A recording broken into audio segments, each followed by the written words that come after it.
কি সুন্দর না ওয়েদারটা আজকে, সত্যি খুবই ভালো লাগছে ওয়েদারটা দেখতে। তো ভাবলাম তোমাদের সাথে তুলে ধরছি।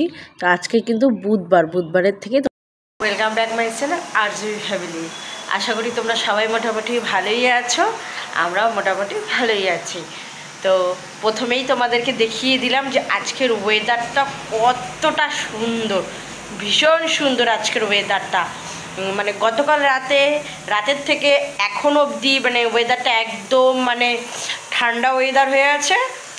ঝিরিঝিরি বৃষ্টি হচ্ছিল সকাল থেকে, এখন আপাতত বন্ধ হয়ে আছে। আর কালকে রাতে তো প্রচণ্ড লাইটিং হয়েছিল, মানে আকাশ লাইটিং করেছিল। তো যাই হোক, সকালের খাওয়া দাওয়া কমপ্লিট করে দুপুরে রান্না প্রায় শেষের দিকে, জাস্ট মামামের খাবারটা বসিয়ে দিয়েছি, ওরটা হয়ে গেলেই ব্যাস। আর ঘড়িতে তো দেখতেই পেলে তোমরা অনেকটাই বেজে গেছে। তো ভাবলাম মামামের জলটা বসিয়ে দিয়েছি, মামামকে সকাল সকাল স্নানটা করে দিয়ে ওকে ঘুম পাড়িয়ে দেব। কারণ ও অনেক সকালে উঠেছে, 9টার সময়ই উঠে পড়েছে, তখন থেকেই জাগনা আছে। তো স্নানটা করিয়ে দিয়ে ঘুম পাড়িয়ে দিলে আর কোনো টেনশন থাকবে না। তারপরে আমিও স্নানটা সেরে নেব। আর আজকে যেহেতু একদম ওয়েদারটা মানে একদম ড্যাম ওয়েদার ছিল, তো তোমাদের দাদাও সকালবেলা একদম স্নান করে যেতে পারেনি, খুব তাড়াহুড়ো করেই চলে গেছে। মানে ঘুমও ভাঙছিল না তাই বলছিল। তাও যাই হোক, মানে ব্যাংকে তো যেতেই হবে, কাজে তো যেতেই হবে, তাই পুজো টুজো না দিয়েই চলে গেছে। তো আমি স্নান টান করে পুজো টুজো দিয়ে নেব। আর আজকে হচ্ছে মানে ভাবছিলাম যে কখন মানে ব্লগটা শুরু করব, মানে শুরু না করলে না মানে ব্লগটা করাই হয় না, এরকম একটা ব্যাপার হয়ে যায়। তো মাথার মধ্যে মানে একটা টেনশন ঘুরছিল কখন ব্লগটা শুরু করবো, ব্লগটা শুরু করবো। তো ভাবলাম যে ঠিক আছে, তাহলে শুরু করেই দেওয়া যাক। তো যাই হোক, ঠিক আছে, তোমরা সাথে থাকো, দেখতে থাকো। এটাই বলবো, কি করছি না করছি অবশ্যই শেয়ার করার চেষ্টা করছি। তো চলো দেখতে থাকো। তো বন্ধুরা, আমি স্নান টান করে এসে আগে হেয়ার ড্রায়ারটা করে নিচ্ছি। কেন বলো তো, মামাম যখন তখন ঘুম থেকে উঠে যেতে পারে, আর উঠলে না ও আর একদম মানে একটুকু টাইম মানে ওয়েট থাকবে না, এরকম একটা ব্যাপার। তো হালকা একটু চুলটা শুকিয়ে নিয়ে তারপরে এই যে ক্রিম ট্রিম মেখে সিঁদুর টিঁদুর দিয়ে তারপরে আমি আবার হেয়ার ড্রায়ারটা করতে নিয়েছি। তাতেই মামাম ঘুম থেকে উঠে বিছানা থেকে নেমে চলে এসছে, এসে তো কান্না করে দিচ্ছে, তোমরা দেখতেই পাবে।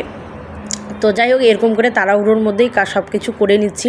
আর আমি জানি যে ও ঘুম থেকে উঠে পড়বে, তার জন্যই আমি আগে হেয়ার ড্রায়ারটা করে নিচ্ছি। ওই যে দেখো, মামাম ঘুম থেকে উঠেই চলে এসছে, দেখেছো তো।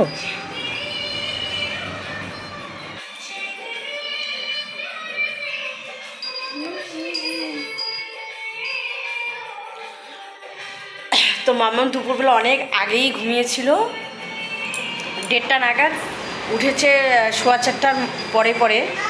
তারপরে ওকে ঘুম থেকে উঠিয়ে ফ্রেশ করে ওকে এতক্ষণ দোলনাতে দুলিয়ে খাওয়াচ্ছিলাম, তার সাথে গান চলছিল।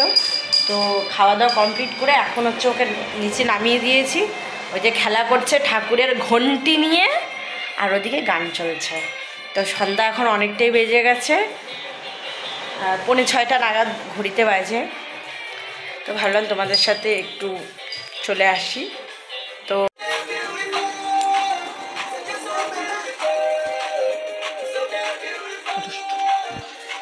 তো বন্ধুরা, ঘড়িতে তো এখন অনেকটাই বেজে গেছে। আর এই যে দেখো, তোমাদের দাদা কিছুক্ষণ আগে এসে চাল, মানে মামামের চালটা তো গতকাল আমি বলেছিলাম যে তোমাদের শেষ হয়ে গেছিলো, তো ওটা এনেছে। মামামের ডাল এনেছে, শেষ ওয়াশ এনেছে, মামামের লোশনটা শেষ হয়েছে সেটা এনেছে। আর হচ্ছে এই যে ফ্রাইড রাইস খাই, তার জন্য এই যে চাল নিয়ে এসছে। তো দেখো, তোমরা বিশ্বাস করতে পারবে না, সংসারে এত খরচা টুকিটাকি মানে আনতেই থাকে, কী আর বলবো। মানে যেগুলো লাগবে সেগুলো তো আনতেই হবে, বলো, না আনলে তো আর হবে না, আনতেই হবে, তাই না। তো যাই হোক, তো তোমরা দেখলে যে এই যে টুকিটাকি খরচা এনেছে। তো মাসে যে কত বাজার লাগে মানে বলার বাইরে, ধারণার বাইরে তোমাদেরকে। তো যতটা পারছি তোমাদেরকে শেয়ার করার চেষ্টা করছি।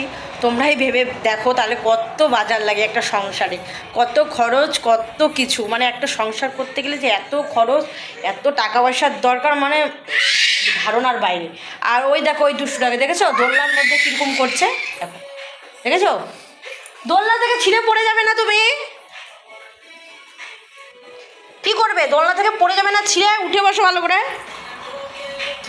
করে বসো, পড়ে যাবে তো মা।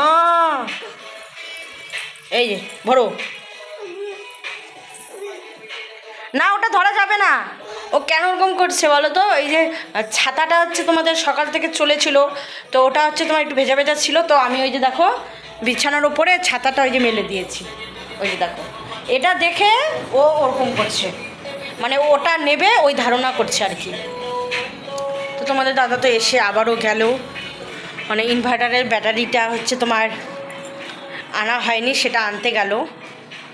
তো আমার একটু চায়ের নেশা লেগেছে, কখন যে আসবে চা খাবো, আর অপেক্ষা ভালো লাগছে না, অপেক্ষা হয়ে গেছে সংসারে শুধু। আর এত খরচ, মানে বিশ্বাস ধারণার বাইরে, মানে কি বলবো, এত খরচ।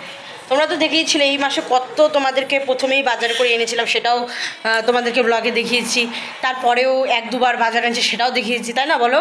কত লাগে, বাপরে বাপ, আমরা পাগল হয়ে যাই। তোমরা হয়তো ভাবো যে আমি এটা নতুন করে বলছি, না আগেও হয়, আগে তোমাদেরকে দেখাইনি, এখন দেখাচ্ছি, এটাই হলো মেন কথা। তো ঠিক আছে বন্ধুরা, চলো তোমাদের সাথে নেক্সট ব্লগে আবারও দেখা হচ্ছে। এখন ভাবছি একটু চাটা বানিয়ে খেয়েই নেই, কারণ দাদা কখন আসবে বলা মুশকিল। তো ঠিক আছে, সবাইকে গুড নাইট, আবার দেখা হচ্ছে নেক্সট ব্লগে। সবাই ভালো থেকো, সুস্থ থেকো, ঠিক আছে? সবাইকে টাটা।